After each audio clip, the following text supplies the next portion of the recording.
میں بدل دیں.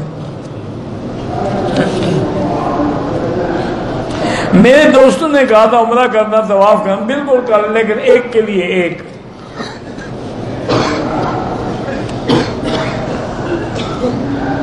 میرے کا بندہ کاروبار میں شریک ہے، کاروبار میرا ہے، وہ میرا شریک ہے، اپنے حصے کی زکوٰۃ دو.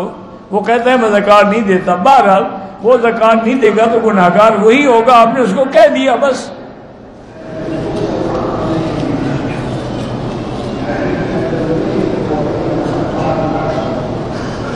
ایک آدمی نے 2010 میں حج کیا، کسی کے کہنے پر طواف الوداع حج سے پہلے کر لیا. 12 دن حج کو کنکریاں مارنے کے بعد واپس چلا گیا. اس پہ بالکل دم واجب ہے. طواف الوداع آخر میں ہوتا ہے، حج سے پہلے تھوڑا ہوتا ہے.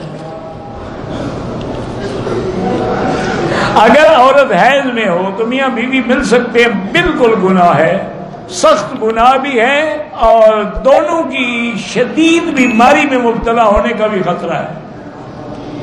توبہ کرے، استغفار کرے، بلکہ ایک حدیث میں ہے کہ کم از کم کچھ صدقہ و خیرات بھی کرے تاکہ گناہ معاف ہو جائے. عورت کا بدن تو دیکھ سکتے ہیں لیکن مباشرت حرام ہے. یہ تو قرآن کا مسئلہ ہے. یسألونک عن المحیض، اللہ کے نبی آپ سے پوچھتے ہیں حیض والی قل هو اذن، یہ اذا ہے. فاعتزلوا النساء فی المحیض، حیض میں ان کے قریب نہ جاؤ.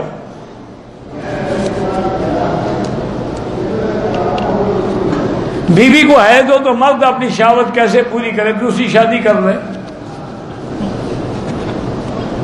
پوری ہو جائے گی.